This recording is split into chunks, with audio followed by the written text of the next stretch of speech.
Adidas tracksuits, dreadlocks, Janko jeans.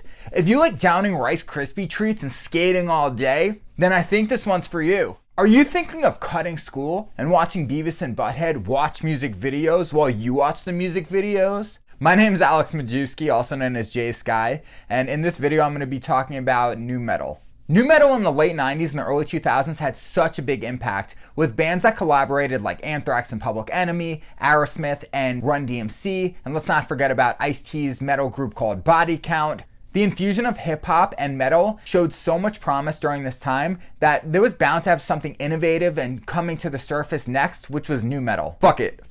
I'm doing a top 10 list. To the YouTube gods, I surrender. I'm not going to be covering every single nu metal band, just to say that off the bat. I'm going to be talking about the ones that I was heavily influenced, because this is my top 10 list, and also ones that have like a lot of hip hop undertones. Not to say that every single one will. If there's some I left out and you think I'm a shithead, leave it in the comments and let me know how much you fucking hate my guts, because that wouldn't be something new to me based on the comments that are in all my YouTube shorts. You guys are assholes, but I appreciate the comments, legit. So keep it up. It's a lot of fun commenting and shit like that. If you have any doubts about checking out this video early, just know I'm gonna have a special treat for you at the end of the video. It's my grandmother reviewing nu metal music videos, and it's pretty fucking funny. So stay tuned for that at the end of the video. So with that being said, grab a Mountain Dew, slide out your beanbag, hop on it, and let's get into this. So coming in at number 10 is Staind with the singer Aaron Lewis. He's an amazing singer, an amazing songwriter, and they had some heavy ass songs, but the stuff that you ironically would probably know them by would actually be like acoustic ballads like It's Been a While and the song Outside. And those songs, although they were a little bit softer because of the acoustic instrumentation that was at the forefront of the song, they really did have some deep topics.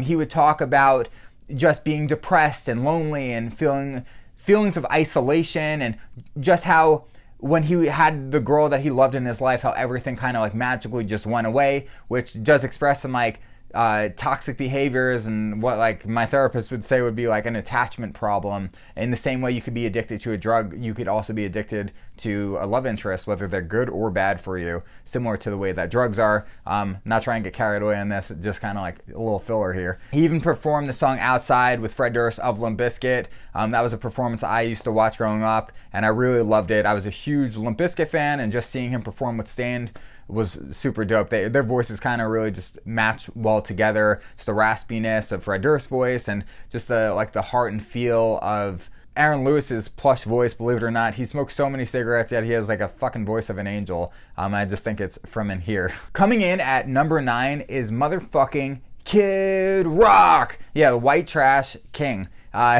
When he hopped into the scene, he was screaming, wearing fucking fur coats and like kicking the doors down. He would rap. His music had like more of a hip hop undertone than some of the other nu metal ones. It was a little more characteristic of kind of like cheesy early mid 80s hip hop, but the songwriting and the production was done so well that it truly was great. He had so many hits, and he's since shifted genres, and he's more of just like kind of like a rock country guy.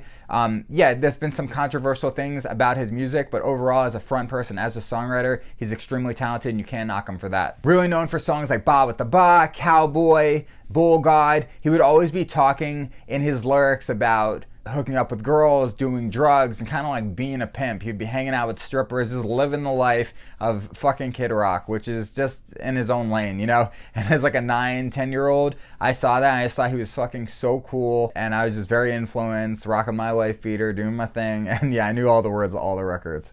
Every parent's ideal role model for their kid, let's be real. And I just want to make something clear. I understand that a lot of the bands I'm going to be talking about do say fucked up things in their music, and maybe they're not the best role model, but there's no reason for the public or the media to be blaming artists and saying that their kids are being shitheads and criminals and doing all this fucked up shit just because they listen to music. So do a better job of taking care of your kids and watching them, teaching them, guiding them, preparing them for fucking life. And if you've done all of that and your kid's still an asshole, then maybe they're just an asshole and they're being self-destructive, and this is the path that they have to take before they could learn. So let's get into the next one. So coming in at number 8 is POD. This is the first one on the list that's going to be actually bringing in kind of like a West Coast vibe, just in their fashion and the things they're talking about in their music, with influences from like hardcore and earlier punk stuff, mixed with really heartfelt raps and catchy choruses. I've always been a big fan of songs like Youth of the Nation, and that whole record just had a ton of good songs. I don't think they're as big as they could have been. Maybe it's just because they're family people. I know they're very religious and they take a lot of time just to be with their people. That could be it, but it's a big band. I'll never forget their music. I know a lot of people won't either. And yeah, so POD, fucking dope. Love them. Coming in at number 7, although I know a lot of people watching are probably gonna be like, yo, that just should have been a lot higher up in the list, but that's gonna be Deftones. I know how influential they are just overall. Their guitarist, Stephen Carpenter, is a huge influence, a great guitar player sonically for his sounds. I know he wouldn't even claim to be like a shredder or anything good like that, but he is influential. He plays a 7, 8, 9 string guitarist. He has that amazing shiny green ESP signature model. I actually didn't get into them until about a year ago, so it was a new band for me. I always knew who Deftones was, and I knew a song or two, but I never really dove into like the past year or so, because I don't think their front person really was as captivating, especially to like a younger person at the time when they were out, which was like the late 90s, early 2000s, whenever it was. They had like a song and like the movie Little Nicky with Adam Sandler and shit like that, but it just wasn't someone that I was listening to so much. They sonically have a huge sound. It's very emotional and impactful, but they're not like hit catchy songs like a lot of the other artists that are going to be on this list. And so for that reason, they're number 7. Dope band, really into them, and I'm glad I had the opportunity just to kind of get more and more into them. I think just like discovering bands like Loath and modern kind of shoegazy like new metal bands is the reason that kind of drove me to check them out a bit more. Also just like discovering on a bunch of guitar YouTube channels that I really fuck with, just them always talking about the guitarist of the band just made me like more interested. So props to all those people for bringing you guys on the map. Number 6 is definitely not my favorite band, but I would be lying if I said I was not a fan and I didn't know all the songs, which would be Linkin Park. Just for how big they are and how wide of the fucking audience they have, they're gonna have to make it on this list. They are 100% new metal. They have the guitars, they have next level production, they're like almost OCD with the nature of how in place everything is. They're so innovative. Chester's vocals are amazing, rest in peace to him. Terrible that we lost him. A tremendously talented group, don't get me wrong. I think where it sits weird with me is they're so commercial, they're so intentional about everything they do, which they're open about. And when I was like in middle school and I was like a straight up hip hop dude, and the only people that like weren't fucking with the music I was listening to was like listening to Linkin Park. So it was like by the time I got into alternative music, they went straight to like Lil Wayne only, and I just think that kind of like irks me a little bit, because it's just like I wasn't on the same page as my peers at the time. By the time I started playing guitar, I went straight rock for a really long time, lost my hip hop roots, and yeah, so that's just is what it is. And Linkin Park, huge influence to everyone, new metal as fuck, one of the biggest bands of all time. If Chester was still alive, they would be like the fucking Metallica eventually of like modern classic rock, which will be like kind of a new metal thing. And for those reasons, they are number 6, not like a number 1, but they had to make it on the list, obviously. Number 5, super dope band. They don't have a ton of hit songs, but they are extremely well known, have like a cult following. That would be Mudvayne. Crazy, captivating outfits and just looking nuts in the videos. Some of the songs that you may know would be like Happy or the song Dig. Those have the most commercial success of their catalog, but this is a band that I'm still hearing all the time, regardless of how many like radio songs they have. Happy's getting played all the time. They're extremely innovative, and just the fact that people are still referencing them as the bands that they were inspired by is a reason that they're so high up on the list. So dope job. You guys are new metal as fuck. Keep it up. And yeah, even just having 1 or 2 songs, if they're good enough, you fucking go on the list. Number 4, another West Coast band. These boys are a little bit fancier. They might have some jazz influence. They do have a DJ. There's some dreadlocks present, and there definitely are tattoos. It's one of my favorite bands. I discovered them when I was around like 14 years old, and it's Incubus. a collection of musicians that obviously like a ton of different music, and together they just created something new that I had never heard before, and I was just blown away. You have Brandon Boyd with a great voice who sings, sounds very, very specific. If you know his voice, you know what I'm talking about. Raps and songs like Pardon Me. You probably know the song Drive, which is just like an acoustic ballad with some DJ scratches, and Wish You Were Here. They just have a tremendous catalog. I finally had the opportunity to see them last summer at Jones Beach. They crushed it. And yeah, that's one of the bands that's on this list that I probably revisited the most since I started listening to them. And for those reasons, they are up here on the list at number 4. Whew! Oh shit. Okay, so I don't know if you guys hate me yet, if you're mad at who I'm putting on the list, but at the end of the day, it's my list, okay? And at number 3, this is probably what the world would say would be like the biggest nu metal influence. And it's Korn. So not only is Korn one of the pioneers of nu metal, the fucking king of rockin' Adidas. They have a song named Adidas. They have Freak on a Leash, that insane video where the bullets flying around and it goes in like right in front of his face, and he's like,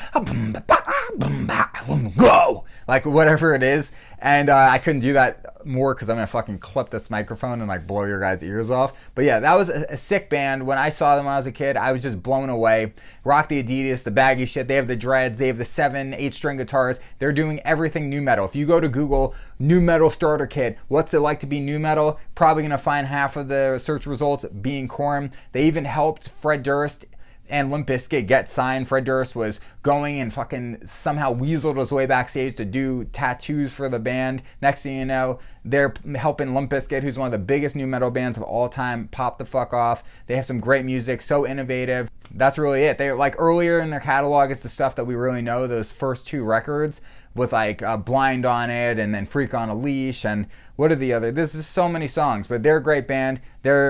They're number 3. They're not number 1 in my book. I'm sure they're number 1 in a lot of your books. And they're also heavily influencing bands like Tallah. If you hear the vocalists of that band, you're like, oh shit, dude likes Korn. Coming in at number 2, a band that like real metalheads did not fuck with. If you liked these guys back in the day, you were like, that is corny as shit. You're not into real metal. You like some poser shit. And that's Slipknot. People saw them as just kind of like being some like niche cliche, kind of kiss-wearing wannabe motherfuckers. It was heavy and shit, but they were not getting the love that they deserved at the time when they first came out. The irony of that is that like 10, 20 plus years later, they're being pulled at is probably one of the biggest references that of any bands, of anyone's influences. You're seeing just so many people say that Slipknot is their favorite band and their biggest influence. They have such an amazing performance repertoire with all of the members on stage and the mask, and Corey Taylor's amazing voice, the way he's able to scream and sing so beautifully. They have great songs. They can play heavy. They hit all the boxes. They just do everything. They're extremely nu metal. They're super fucking in your face. And for that reason, they are number 2 on this list. And wait for it. The moment you've all been waiting for. Or not. Shit. It's like, it was really hard to kind of come up with number 1. So they have to check a lot of boxes to be the number 1 nu metal spot. They're going to have a guitar player that kind of like has a weird disposition. Maybe some like black contacts and some wonky sounding guitar pedals. A front singer that's like an asshole and like kicks out the Playboy Mansion, and like maybe even a DJ who is DJ Lethal. It's motherfucking Limp Bizkit. Songs like I Did It All for the Nookie, Rearranged, and yeah, the song Sex. Significant Other was one of my favorite fucking CDs. I knew the words since I'm like 8 years old. I actually dressed up as Fred Durst for Halloween in 98, 99, and I was Fred Durst for fucking Halloween this year as well. Yeah! For those who stuck around, I have a little treat for you guys. I'm actually going to show you my grandma checking out some of the nu metal bands and reacting to them. You can see what she thinks of some of these bands. So let's get into it and check it out right now. I think it's loud and scary, and it's not Elvis or Neil Diamond. I love this. I love him. You like Kid Rock. Why do you like Kid Rock? I don't know. I thought he was sexy, and I think the music was really moving, and I loved it. Nice. It's a little hard to get adjusted to it. Yeah, no, I like it. I like it. Limp Bizkit. It was a little too wild for me. Didn't understand the music. Certainly was not Then we had the next one was Kid Rock. Kid Rock. Love Kid Rock. Handsome. Great music.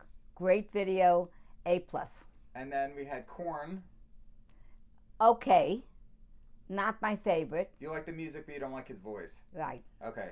And then the last one was POD. Love POD. I thought it was... Oh, shit. The light went out. It's okay to keep going. Thought it was really cool. Liked the beat. Liked the music. Loved their faces.